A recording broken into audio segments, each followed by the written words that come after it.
listening to Overwatch League Daily, your daily source for Overwatch League news, scores, and more. Here's your host, KickedTripod.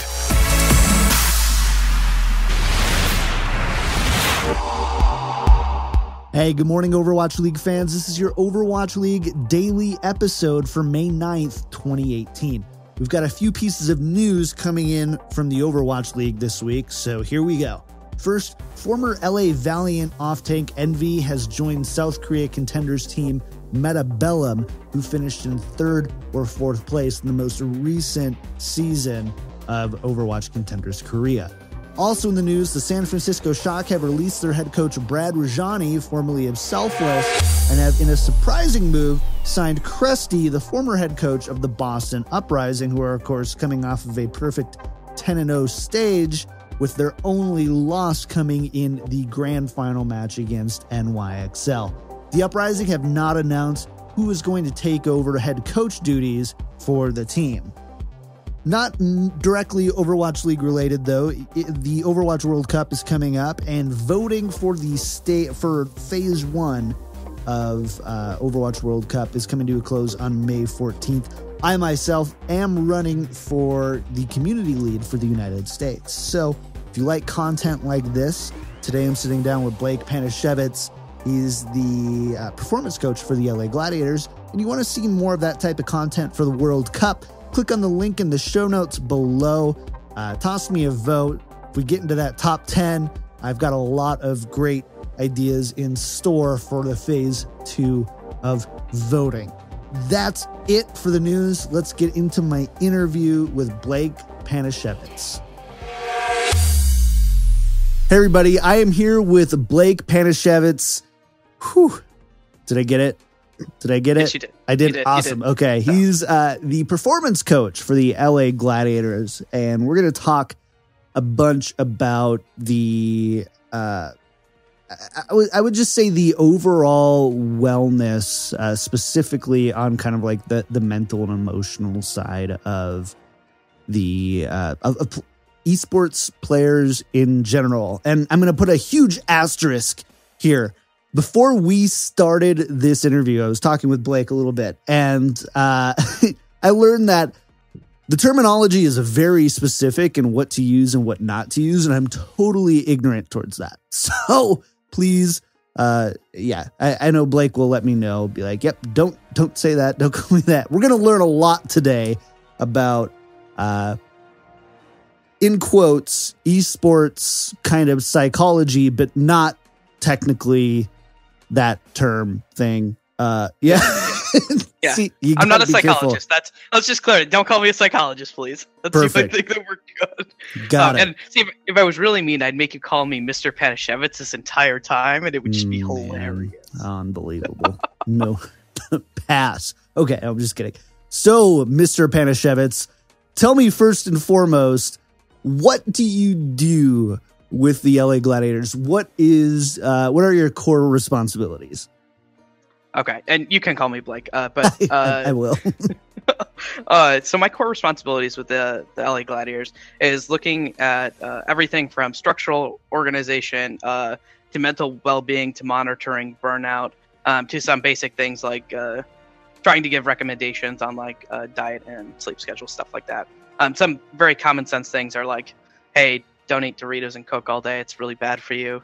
Exercise is good for you. That's like really basic stuff. But some of the more complicated stuff might be looking at like tilting and how that player is handling tilting and moving forward. And the real big difference to me and like a therapist is a therapist might see these issues and be like, oh, these are caused from your past, from something that happened growing up. And so we're going to handle like, what was that trauma like? I don't do the trauma part. I work with, okay, you're tilting. This is what tilting is. And here's how we move forward.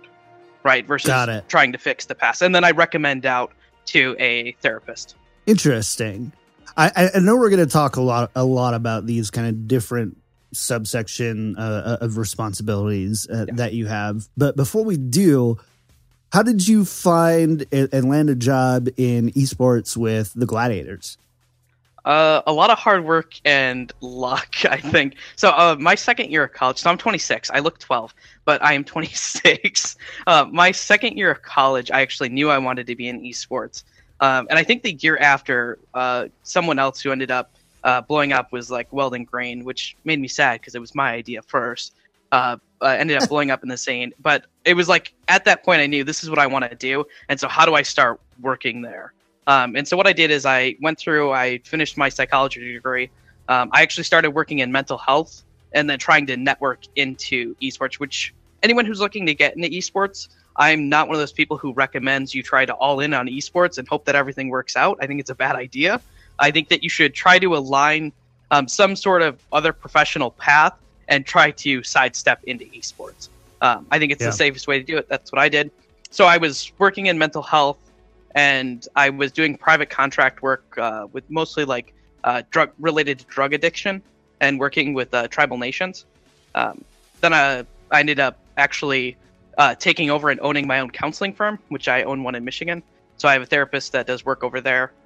We do lots of contract work with tribes. We've done some work with the DoD.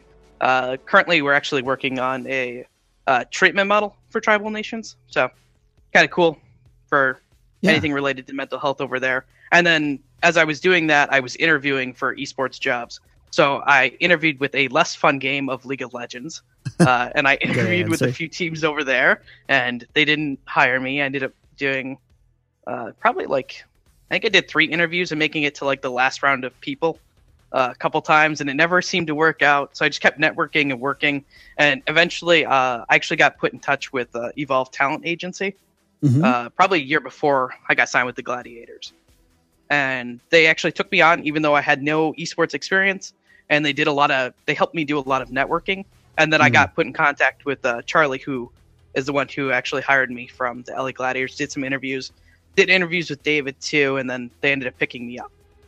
Interesting. So you mentioned that you kind of come from a League of Legends background. I did some research and saw on your YouTube, if you know, about 6 to 12 months back, you did a lot of, well, I forget. I want to use the right term. But was it psychological analysis? Is that what it's called? Yeah, that's what I called it was just a show title. Yeah. Basically, it was teaching concepts of psychology that ended up applying to video games or different ideas that I had about video games. And it actually stopped when I got hired because I just didn't have time to. Right. That makes sense.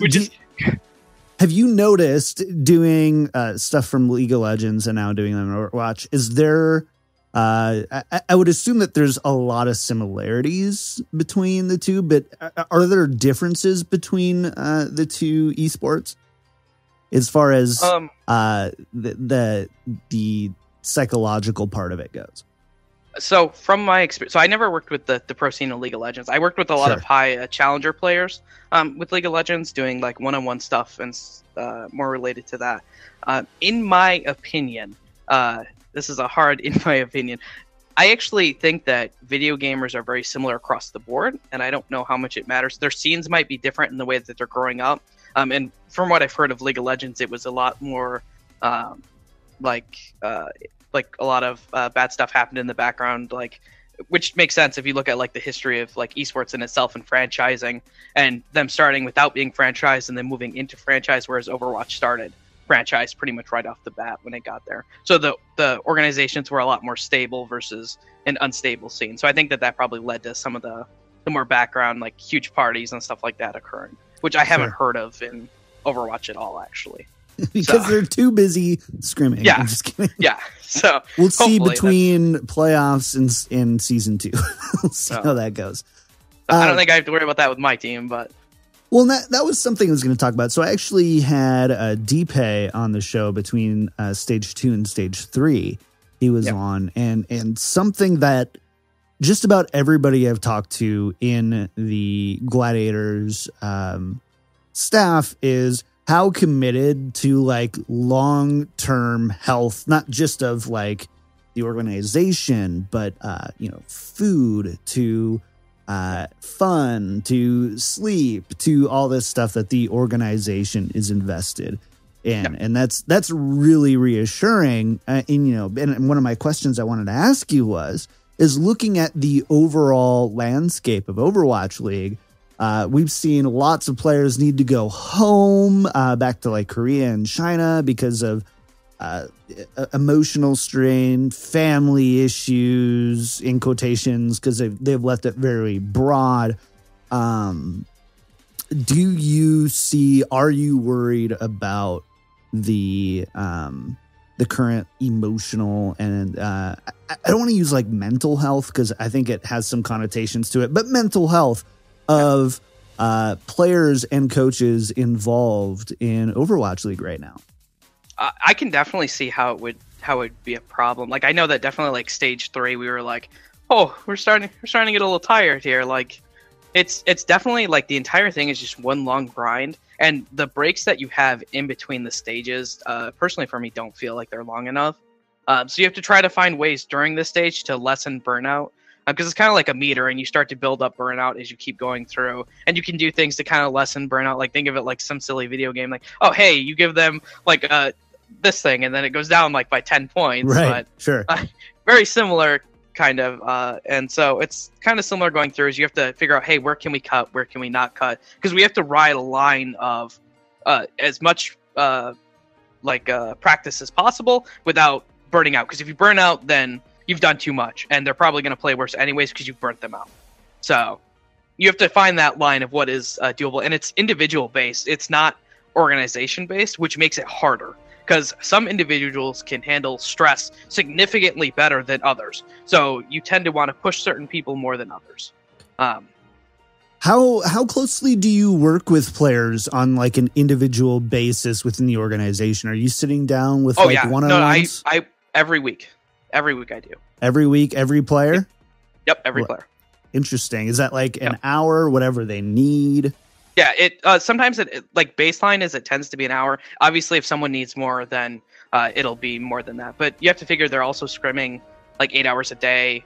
A lot of times, sometimes it's 6. Not to mention any travel time and stuff like that. So a big part of it is giving them like some of their time. But I make sure to sit down at least with an hour. If people need more, obviously it ends up being more. Yeah. So I know you can't get into specifics here, but I would love to hear, I want to be like, so what's this player's deal? No, that's not. But like, as you've kind of worked in the scene a little bit, have you seen some recurring themes from players as far as like, is it mostly just burnout? Like, hey, I'm scrimming 8 hours a day. No, it's not just mostly burnout. And not talking about my players at all, but I'll go like when because I worked in the collegiate scene too for a little bit. Yeah. Doing work with like Robert Morris and stuff for a little bit. My experience is that video gamers like across the board have a lot of similarities, and like a good example is like social skills. Like just because gamers in themselves, from what I've seen, tend to isolate a lot, and it kind of makes sense because. I don't want to say it was necessarily an escape from something else, but people who end up getting really good at video games tend to play them by themselves for a lot of time. And then it's not like they're going out and talking and socializing with people, which is a skill that is very important. So sometimes you notice that with players, not all players, but some players have like, they don't like socializing. They don't really like going out. They're way more introverted. So they prefer to stay inside, which is okay. It's just finding a balance is really important there. Defense mechanisms tends to be another one, like how they react to certain things. A lot of times it can be passive aggressive or aggressive depending on the individual. So all that stuff can be worked on though. So, but interesting. I would say that's gamers as a whole. Like you see different aspects of it versus like professional players. I think it has to do more with the way that people get there than them. Interesting. So the Gladiators specifically are in an interesting position, right? Because you're coming up into the 4th stage. You're 2 slots shy of playoffs, right? So obviously we haven't improved in standings every stage though. So. Yeah, exactly. Total upward trajectory. I totally agree with that. Making the playoffs for the first time this last stage. Yeah.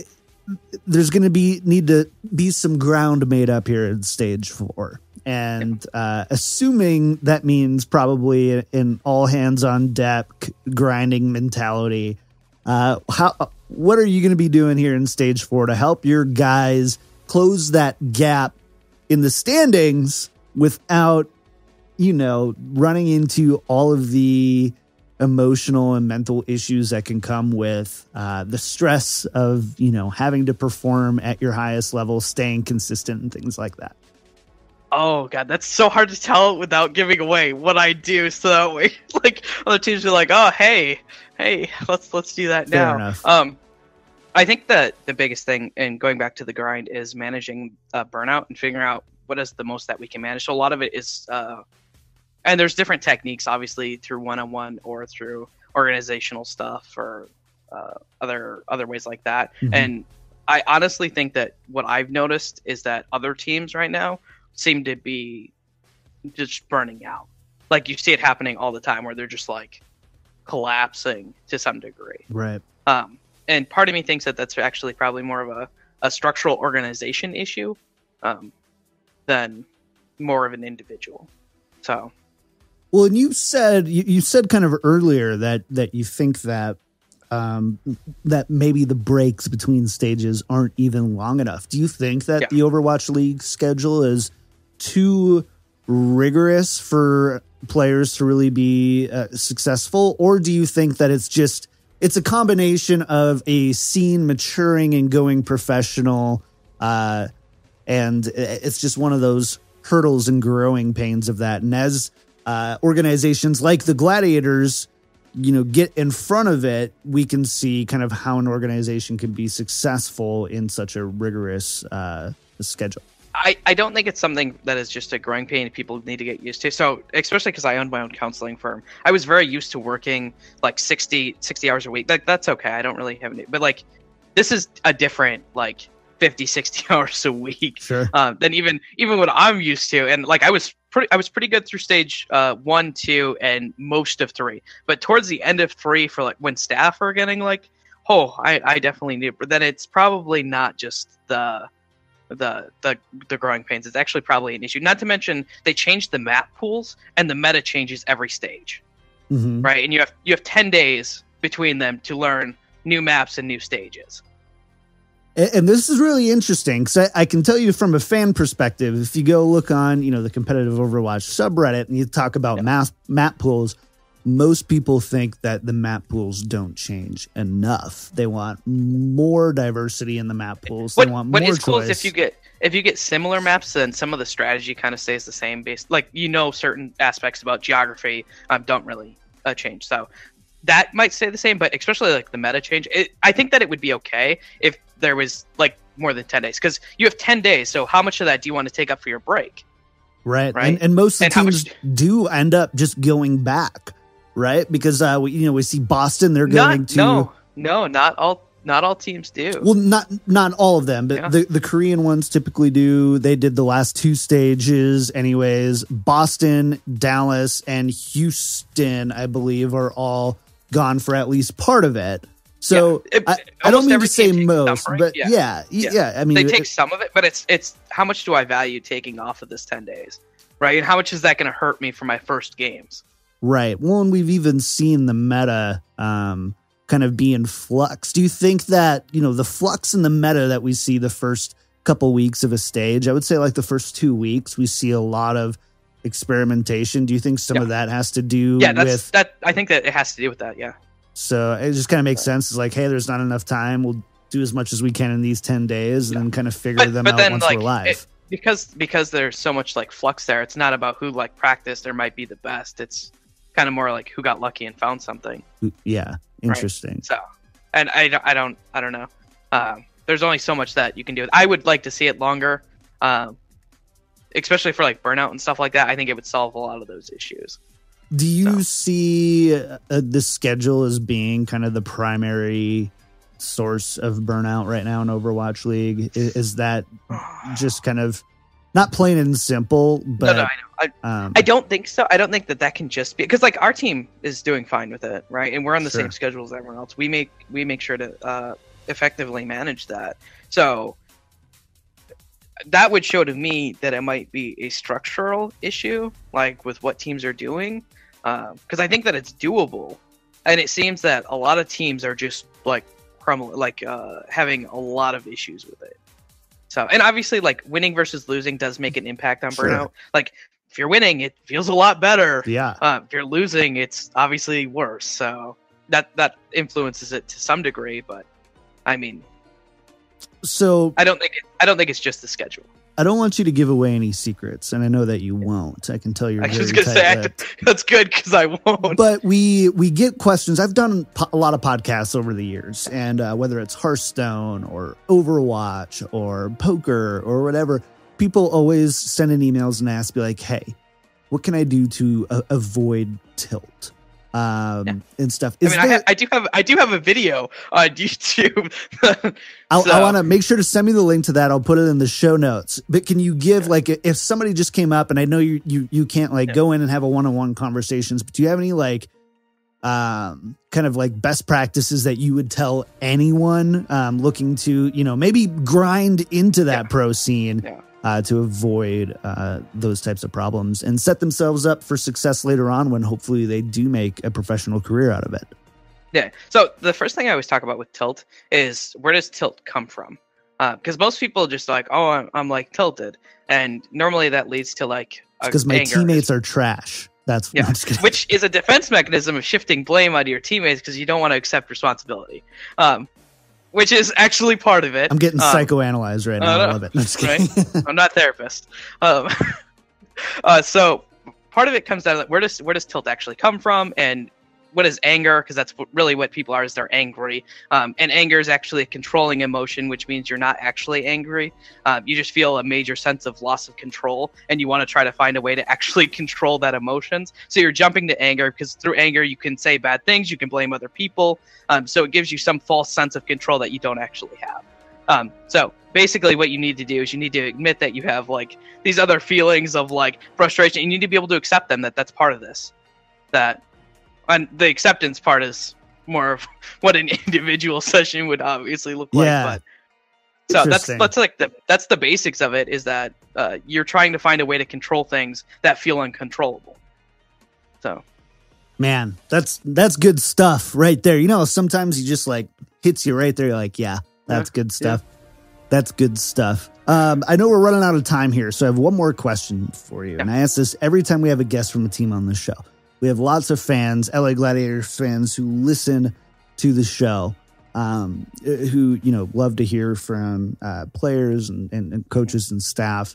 So, do you have any messages or a message for your Gladiators fans out there as we go in to stage 4? I love our fans. Our fans are amazing, especially the ones that are on Discord, because I actually hop in our Discord all the time and talk to fans. So the ones that actually are there and actually actively involved with our Discord are really cool because they get to talk to me all the time. And I really appreciate how supportive they are to the Gladiators as a whole, to me, to the other staff. It's really nice to know that you have someone there who just will undeniably support you no matter what.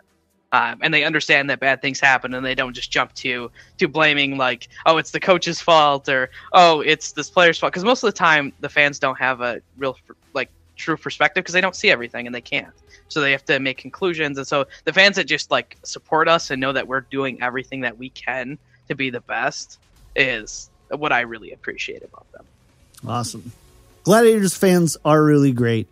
I've spent a lot of time in your Discord as well, and it's there's a really positive energy most of the time. 99% of the time. I don't go to game day chat. Yeah, I get that for sure. That's the one that I don't go into. Blake, I really got to thank you again for coming on the show. Where can people find you? What should people?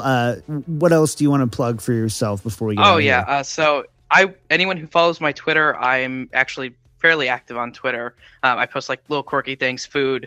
That's mostly a food Twitch or Twitter now. I do have a Twitch channel, but I'm not going to be streaming until off season realistically. And then my YouTube, again, I probably won't do videos till off season just because I'm so busy. So, but following my Twitter is always a good starting spot to find pretty much anything else. So that would be good. And it's at Blake S. Pana. Great. So, and of course, it'll be linked in the show notes and everything, so you can see everything there, whether you're listening to it on audio or video. Blake, I got to thank you again for coming on the show. Good luck to you in stage 4. I hope you go into it refreshed. I hope you guys come out of it on top, and hopefully we see you all in the playoffs, and then we can get you back on the show soon. Yeah, for sure. Anytime.